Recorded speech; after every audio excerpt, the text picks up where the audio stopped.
मुक्ति प्राप्त किए गुरु के पास जाकर के, और ये मुक्ति हमसे पाना चाहता, हम कहां से दे देंगे।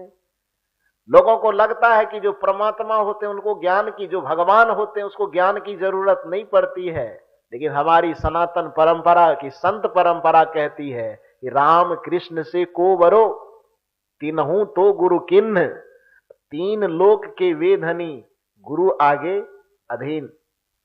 दुर्भाग्य यह है कि हमारे सामने में राम के चरित्र की कथा तो पहुंचाई गई, लेकिन राम, दशरथ पुत्र राम से मर्यादा पुरुषोत्तम राम और भगवान श्री राम कैसे बने, ये ज्ञान हम तक नहीं पहुंचने दिया गया। कृष्ण की कथा भागवत के रूप में हमारे कानों तक, हमारे दिलों तक, दिमागों तक पहुंचाई गई, लेकिन कृष्ण नंद पुत्र और यशोदा पुत्र से, देवकी पुत्र से वह आगे चल करके योगी, महायोगी पुरुष, महायोगेश्वर भगवान की उपाधि तक कैसे पहुंचे, वो ज्ञान हम तक पहुंचने नहीं दिया गया, नहीं पहुंचाया गया। आप कहेंगे कि वो ज्ञान कहां है, तो भगवान श्री राम, दशरथ पुत्र श्री राम से भगवान श्री राम तक का जो सफर तय किया, वो सफर का कहीं कोई जिक्र रामचरितमानस में नहीं है। उस चीज का जिक्र जब भी आपको मिलेगा तो योग वासिष्ठ में मिलेगा। किस ग्रंथ में? योग वासिष्ठ में। नाम सुने हैं कभी? नहीं सुने हैं, कोई सुनाया भी नहीं है, सुनने देगा भी नहीं, क्योंकि वो पढ़ेंगे तो आप खुद राम हो जाएंगे, तो फिर राम के नाम पे धंधा कैसे चलेगा। कृष्ण जी मर्यादा नंद यशोदा के गर्भ से, नंद देवकी और वसुदेव के गर्भ से आकर के, बाहर आकर के देवकी और वसुदेव के संयोग से धरती पर आए। उसके बाद नंद और यशोदा जी के द्वारा उनका पालन पोषण हुआ। एक सामान्य कृष्ण से महान कृष्ण बनने का जो उनका सफर है, वह सूत्र आपको श्रीमद् भागवत महापुराण थोड़े बताएगा। वो कौन बताएगा? कृष्ण और उनके गुरुदेव के बीच का जो संवाद है, वो संवाद किस ग्रंथ में? वो ग्रंथ आपको न तो जानने दिया जाएगा, न सुनने दिया जाएगा। सुन लेंगे, जान लेंगे तो फिर वहां पढ़ेंगे तो जो कृष्ण के नाम पे रोजगार चलाता है तो उसका रोजगार बंद हो जाएगा। उस पुस्तक का नाम क्या है? छंदोग्य उपनिषद। क्या नाम है? छंदोग्य उपनिषद। श्री कृष्ण को भगवान कृष्ण बनने तक का जो सफर तय करवाया, वो उनके गुरुदेव, गुरुदेव का नाम क्या है? महर्षि अंगिरस। क्या नाम है? महर्षि अंगिरस। श्री कृष्ण जी के 3 गुरु, कुल गुरु एक गर्गाचार्य जी, और शिक्षा गुरु महर्षि संदीपनी, और आध्यात्मिक गुरु महर्षि अंगिरस। घोर अंगिरस उसको कहा जाता है, लेकिन महर्षि अंगिरस या कहीं कहीं महर्षि अंगिरा भी उनको कहा जाता है। समझ गए बात को? तो महर्षि अंगिरा के शरण में किनका, कहीं कहां का गुरु थे? नहीं नहीं, दुर्वासा ऋषि उनके गुरु नहीं थे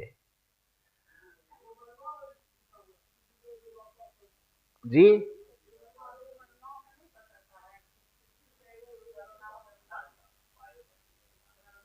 नहीं नहीं, तो वो ऐसे कोई बता दिया है, लेकिन मूल स्रोत में जहां पर कृष्ण जी के जीवन का चरित्र है ना, उस जीवन के चरित्र में 3 ही गुरु उनके मान्य हैं। कौन कौन? अब गुरु कहने के लिए तो हजारों पिता होना, अब पिता तुल्य होना, दोनों में अंतर है। मां होना और माता तुल्य होना। मां कोई एक होती है, लेकिन माता तुल्य तो हजारों हो सकते हैं ना। गुरु एक होंगे, लेकिन गुरु तुल्य एक नहीं, हजारों हो सकते हैं। तो दुर्वासा ऋषि अपने जमाने के महान पुरुष रहे होंगे, तो कुछ सीखने के लिए, कुछ जानने के लिए क्या उनके पास नहीं जा सकते? इसमें जितने लोग बैठे हैं तो सब लोग क्या हमसे कंठी वाला पहने हैं? नहीं न पहने हैं। फिर भी आप यहां पर बैठे हैं, गुरु तुल्य मान रहे हैं ना।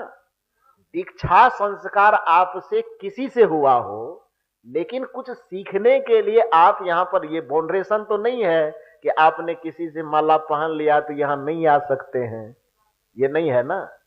तो दीक्षा विधि आपकी किसी से भी हुई हो, लेकिन कुछ सीखने के ख्याल से आप किसी के पास भी जा सकते हैं।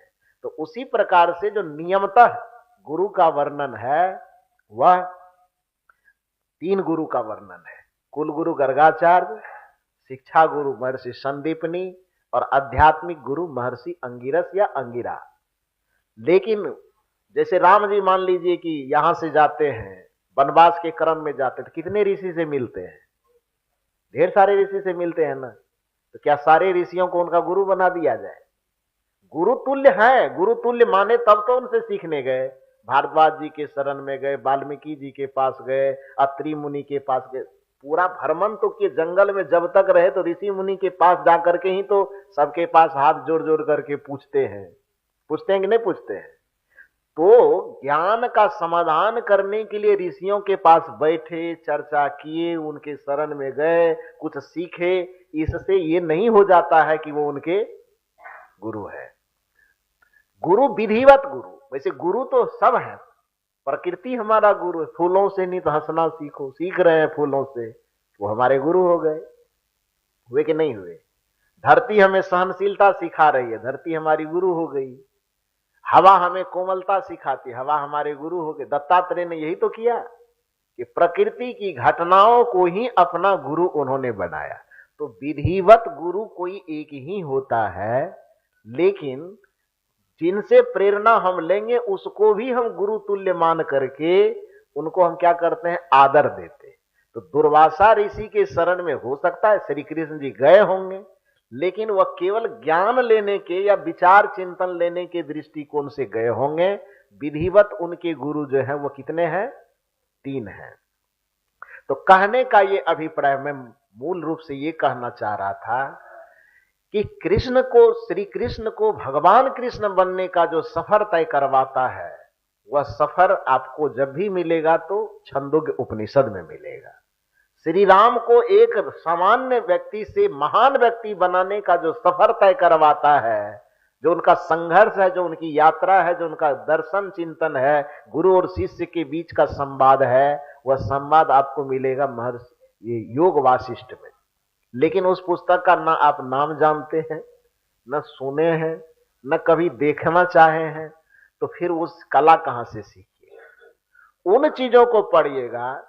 योग वासिष्ठ के अंतर्गत अथवा छंदोग्य उपनिषद के अंतर्गत जब आप जाएंगे, तब वहां पर आपको राम और कृष्ण का जो शिष्य वाला रूप है, गुरु भक्ति वाला रूप है, वो आपको दिखाई देगा। तो महर्षि अंगिरस के सामने में भगवान श्री कृष्ण बैठे हैं और श्री कृष्ण जी उनसे सवाल करते हैं कि गुरुदेव, मैं इस जन्म मरण के दुख से, आवागमन के चक्र से मुक्त होना चाहता हूं, आत्म कल्याण करना चाहता हूं। कैसे आत्म कल्याण करूं? अपने आत्मा को मूल स्वरूप में कैसे प्रतिष्ठित करवाऊं? संसार और संसारिकता के बीच में से संसारिकता को कैसे निकाल करके फेंकूं? इसकी युक्ति बताइए।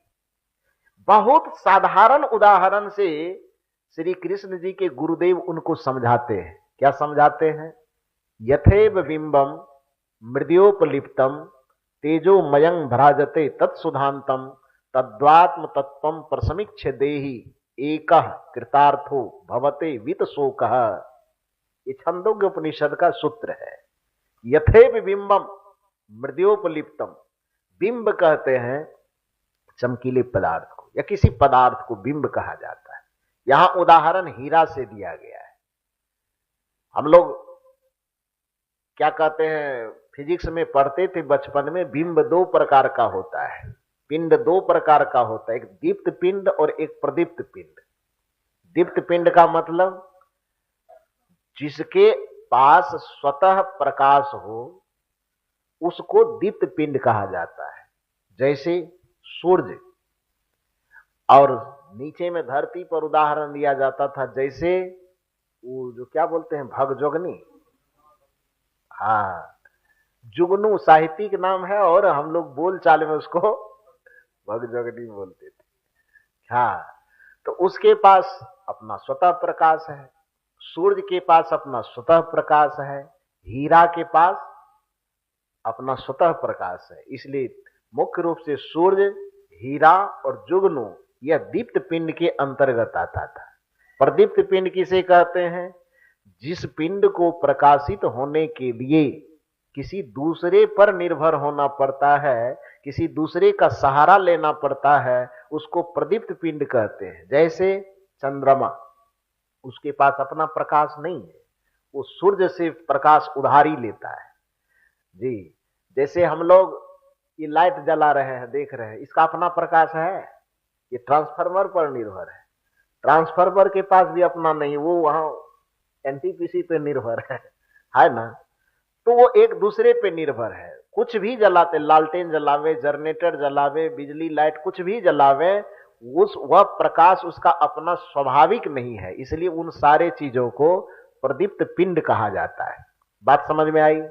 तो यहां पर दीप्त पिंड का उदाहरण श्री कृष्ण को उनके गुरुदेव देते हैं कि यथेव बिंबम, एक हीरा जो स्वतः प्रकाश से भरा हुआ है, उसमें प्रकाश कहीं हरिद्वार काशी से ला करके डालने की जरूरत नहीं है। लेकिन वह स्वतः प्रकाशित होने के बावजूद भी मृद्योपलिप्तम, मृदा मन मिट्टी, लिप्तम मन लिपट गया। देखिए, अब इससे ज्यादा सुंदर उदाहरण हमको नहीं लगता है कि धरती पर कोई हो सकता है। यथेव बिंबम मृद्योपलिप्तम, हीरा है तो हीरा के अंदर प्रकाश कहीं से डालना नहीं है, प्रकाश उसके अंदर स्वतः मौजूद है। लेकिन सवाल होता है कि वो प्रकाश दिखाई क्यों नहीं दे रहा है? तो उसका उदाहरण मृद्योपलिप्त, मिट्टी से वह लिपट गया है। अब किसी व्यक्ति को उसके प्रकाश को पुनः प्रकाशित करना है तो क्या करे? बैठ करके सत्यनारायण कथा, वो मिट्टी से लिपटे हीरा के सामने बैठ करके वो 24 घंटा का चौपहरा प्रसाद करेंगे तो हीरा का प्रकाश दिखाई दे देगा? नहीं दिखाई देगा। वो कोई कथा करे, कोई कीर्तन करे, कोई तीर्थ करे, कोई व्रत करे, कोई उपवास करे, कहीं भ्रमण करे, उससे वो हीरा की मिट्टी को क्या लेना देना है? लेना देना तो नहीं है। हमारा उद्देश्य है उस प्रकाश को उत्पन्न करना, और दुनिया बता रही है अयोध्या जाइए। क्यों जाए भाई? ठीक है, जाएंगे तो उससे दूसरा फायदा होगा, अपने देश के किसी हिस्से को देखेंगे, मंदिर बढ़िया बना होगा उसको देखेंगे, लोगों से मिलेंगे, थोड़ी हवा दवा बदलेगी, मन थोड़ा तरोताजा होगा, ये फायदा होगा। कबीर साहब ने भी कहा है कि तीर्थ गए से एक फल मिलेगा। ऐसा नहीं कि जाना निरर्थक है।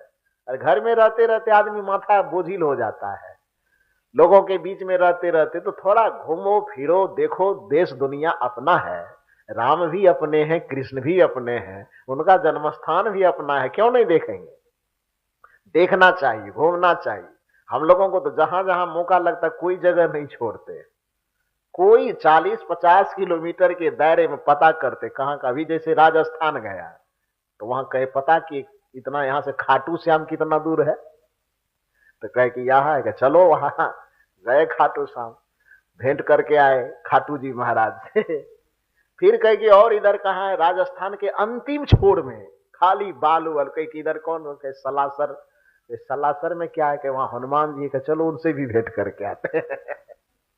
वहां जहां जहां जाना होता है तो उस जगह का जो प्रसिद्ध स्थान है, देखो, एक प्रवक्ता को केवल किताबों से पढ़ करके कोई बात लोगों तक पहुंचाने में जितनी ताकत नहीं मिलती है, उससे ज्यादा ताकत जब वो सरजमीन पर जाकर के वहां के लोकेशन को देखता है, वहां की वस्तु स्थिति को देख के आते हैं, तो कोई बात कहने में एक ताकत मिलती है। केवल किताबों से पढ़ करके नहीं आया हो, वहां पहुंच करके देख करके आया हो। पंजाब जब जाते हैं तो पंजाब जाने के बाद कोई गुरुद्वारा नहीं छूटा, भारत पाकिस्तान नहीं छूटा। हम लोगों को तो लग रहा था कि पाकिस्तान चले ही जाए एक बार। तो कहने का ये मतलब, खैर जो भी हो, मैं कहना ये चाहता हूं कि तीर्थ करने का भी अपना एक अलग चीज है, लेकिन हमारे जीवन से दुख मिट जाएगा, आत्मा के ऊपर पड़े हुए आवरण हमारे तीर्थ से, व्रत से, पूजा से, पाठ से छूट जाएगा, ये कदापि होने वाला नहीं है। एक ही काम से वो चीज छूटेगा। वह काम क्या है? तो श्री कृष्ण के गुरुदेव बताते हैं, तेजोमयं भ्राजते तत्सुधांतम। पवित्र जल लो, अब पवित्र जल लेकर के क्या करो? तो उस आवरण पर, उस मिट्टी पर डाल करके रगड़ दो। जैसे ही पवित्र जल से उसको रगड़ोगे, प्रकाश को न तो काशी से लाना पड़ेगा, न वृंदावन से, न अयोध्या से, बल्कि प्रकाश कहीं से आएगा नहीं। उस मिट्टी के आवरण के अंदर जो प्रकाश ढका हुआ है वह प्रकाश तुम्हारे सामने में स्वतः प्रकट हो जाएगा। बात समझ में आई? ठीक उसी प्रकार से आत्मज्ञान का जो रहस्य है, वह रहस्य यही है कि आपके आत्मा में ज्ञान का प्रकाश, चेतना का प्रकाश पहले से भरा हुआ है, लाना कहीं से नहीं है, लेकिन उस प्रकाश के ऊपर में मिट्टी की भांति वासना का आवरण लिपट गया है। मुक्ति आपको चाहिए, शांति आपको चाहिए, इस दुखालय संसार को सुखालय संसार में आपको परिवर्तित करना है, तो आप संसार के चीजों पर दोष देने के बजाय एक काम कीजिए कि अपने आत्मा पर लगे हुए आवरणों को, अपने आत्मा पर पड़े हुए छिलकों को उतार उतार करके फेंक दीजिए। इसको जब उतार करके फेंकेंगे तब आप रहेंगे इसी शरीर में, रहेंगे इसी संसार में। जिस संसार को अब तक आप दुखालय समझ रहे हैं, वही संसार आपके लिए क्या हो जाएगा?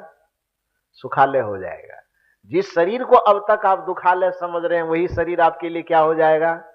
सुखालय हो जाए। सुख भोगने की जो युक्ति इसी में मिल जाएगी। तो कहने का ये अभिप्राय है मेरा कि उस आवरण को हटाना जीवन की सबसे बड़ी साधना है। कबीर साहब ने उसी को तरंग हटाने की बात की। मन की तरंग मार लो, बस हो गया भजन, आदत बुरी सुधार लो, बस हो गया भजन। तो उस आवरण को कबीर साहब ने तरंग कहा। उस आवरण को अभी के 20वीं सदी के महान संत महर्षि मेही बाबा ने बड़े सुंदर तरीके से गिनाया। और आवरण को गिनाते गिनाते गिनाते अंत में क्या कहा कि घटतम प्रकाश अरु शब्द पट त्रय, जीव पर है छार है। छार है का मतलब उसमें लिपटा हुआ है। श्री कृष्ण जी के गुरु बता रहे लिपतम, मेही बाबा बता रहे छार है। घट, घट के अंदर 3 प्रकार के आवरण आत्मा के ऊपर में मुख्य रूप से छाया हुआ है। घट, तम, तम अंधकार, प्रकाश और शब्द, ये तीनों प्रकार के आवरण मुख्य रूप से आत्मा पर छाया हुआ है। घटतम प्रकाश और शब्द पटत्रय, जीव पर है छार है, करु दृष्टि अरिध्वनि योग साधन, इनको ये हटाना चाहिए। इनके हटे माया हटेगी। जब तक ये नहीं हटेगी तब तक माया नहीं हटेगी। इनके हटे माया हटेगी, प्रभु से होगी एकता। वृंदावन से प्रभु नहीं आएंगे, अयोध्या काशी से नहीं आएंगे। जो है भीतर में, निज तन में खोज सज्जन, बाहर न खोजना। जो भीतर में ही बैठा हुआ है, उस मूल तत्व तक, मूल स्वरूप तक हम पहुंच जाएंगे। प्रभु से होगी एकता, फिर द्वैतता कछु नहीं रहेगी। अब इससे सुंदर सटीक उदाहरण शायद पूरे संसार में कहीं नहीं हो सकता है। वह क्या है कि करु दृष्टि और ध्वनि योग साधन, इनको हटाना चाहिए। इनके हटे माया हटेगी, प्रभु से होगी एकता, फिर द्वैतता कछु, तब फिर आत्मा और परमात्मा दो नहीं रह जाएगा, एक हो जाएगा। उसी एक को वेदांत की भाषा में अद्वैतवाद कहते हैं। अद्वैत हो जाना, दो का मिट जाना, एक का रह जाना। इसी को भगवान श्री कृष्ण के गुरुदेव कह रहे हैं कि तद्वात्म तत्वम परसमीक्ष देहि एकः कृतार्थो भवते वित शोकः। जिस दिन वह एक हो जाएगा, अकेला बच जाएगा। यहां भी कह रहे हैं, कृष्ण जी कह रहे हैं अकेला, कृष्ण जी के गुरुदेव कह रहे हैं एक हो जाएगा। यहां पर गुरु महाराज जी क्या कह रहे हैं, फिर द्वैतता कछु नहीं रहेगी, अस मनन दृढ़ चाहिए। तो जिस आवरण को हटाना है, वो आवरण केवल और केवल आत्मज्ञान के माध्यम से हटेगा। इसलिए कबीर साहब कहते हैं कि जब तक आत्मज्ञान नहीं होगा, तब तक तुम चाहे काशी भटको, मथुरा भटको, दुनिया के किसी भी जगह भटको, आत्मज्ञान बिना नर भटके। कोई मथुरा कोई काशी रे, पानी में मीन पियासी रे, मोही सुनी सुनी आवत हंसी रे। है पानी के बीच में, अब प्यास बुझाने के लिए काशी वृंदावन भटक रहा है। तो पानी के बीच में ही हो तो पानी पियो ना, भटक क्यों रहे हो। इसका ये मतलब नहीं कि मैं कह रहा हूं कि काशी मत जाइए आप, इसका मतलब ये भी मैं नहीं कह रहा हूं कि आप दुनिया के किसी जगह पर घूमने मत जाइए। हमारे आदरणीय प्रोफेसर साहब अभी गए थे कर्नाटक आंध्र प्रदेश घूमने के लिए, सबरी जी की कुटिया पर पहुंचे तो साहब जी फोन किए, सर जी की सबरी जी की कुटिया पर यहां पर हम हैं। कहीं बढ़िया बात है सर, आप वहां पर हैं तो हम जा रहे हैं, कहीं कार्यक्रम में जा रहे थे, ये जा रहे हैं वहीं पर हम नवधा भक्ति से स्टार्ट कर देंगे सब तो आप वहां जी, तो घूमना जरूर चाहिए।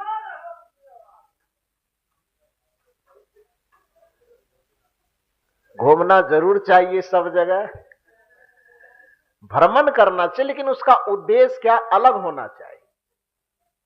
वो उद्देश्य अलग होना चाहिए। घूमने फिरने का कोई विरोध नहीं है। गंगा जी में स्नान करते क्या दिक्कत है, करो ना स्नान, अच्छी बात है, लेकिन उसका उद्देश्य ये मत बनाओ कि गंगा जी में स्नान करने से हमारा पाप खत्म हो जाएगा, ये उद्देश्य मत बनाओ। हम लोगों को भी मौका लगता है, कभी कभी जाते हैं तो डुबकी नहीं मारते हैं क्या, खूब मारते हैं। पहले तो गंगा किनारे में जहां जहां कार्यक्रम होता था तो कोशिश करते थे कि चापानल पे न नहाना पड़े, चलो कहां नदी है। इस चीज का हम लोग खूब आनंद लेते हैं और आनंद लेना भी चाहिए। कल ही मैंने कहा ना कि किसी ने अब आज तो मैं टीका नहीं लगाया हूं